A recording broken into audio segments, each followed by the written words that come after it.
Olá, seja muito bem-vindo a mais um módulo do nosso curso de Matemática Financeira, no nosso plano maior, que é o Analista Financeiro Júnior.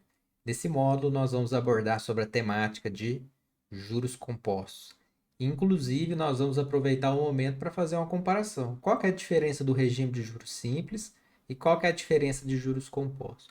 E o principal escopo desse módulo aqui, que nós vamos levar para uma atividade prática que nós vamos fazer ao vivo em conjunto, nosso exercício número 2, é justamente calcular a taxa efetiva de juros, que geralmente é uma das principais dúvidas, né, das pessoas físicas quando fazem um empréstimo, ou mesmo das próprias empresas, quando trabalham com empréstimos, capital de giro, né, ou mesmo financiamentos.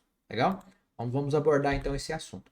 Primeiro ponto, né, a gente vai entender o que seria esse regime de juros compostos, do mesmo formato que nós fizemos no regime de juros simples. Então, quais são as principais características aqui? Diferentemente, né, do regime de juros simples, que é conhecido como regime linear, aqui nos juros compostos a gente tem aquela principal característica, juros sobre juros. Então, olha só, ele comporta-se como se fosse uma progressão geométrica. Isso caracteriza com o quê? Crescendo os juros de maneira exponencial ao longo do tempo. Os juros incidem sobre o saldo final de cada período. Legal? Lógico que nós vamos ter aqui um exemplo para demonstrar isso para você. Mas diferentemente do juros simples, em que sempre eu incido a taxa de juros sobre o principal, aqui não, eu vou incidir sempre sobre o saldo anterior. E aí, uma dívida facilmente ela vai ser exponencial. Ela vai aumentar bastante, a gente vai ver no nosso exemplo. E onde que é usado, né? Quais são as aplicações práticas dos juros compostos?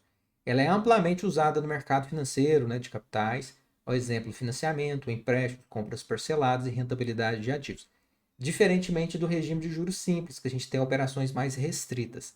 Então, aqui a ressalva que eu faço para vocês é: utilizem os juros compostos com senso, principalmente no que diz respeito à captação de recursos. Agora você pode usar ele também como a oitava maravilha do mundo, de acordo com Albert Einstein.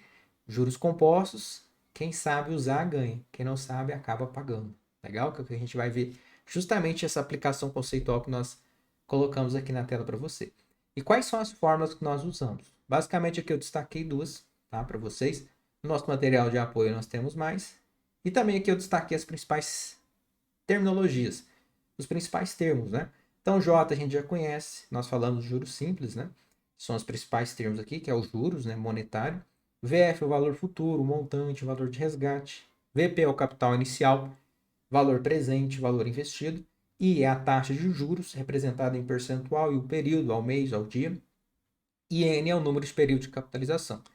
Aqui a gente tem os principais termos usados, mas percebam que no regime de juros compostos, o tempo ele é exponencial, então esse chapeuzinho aqui é exponencial, diferentemente da forma do juros simples, né?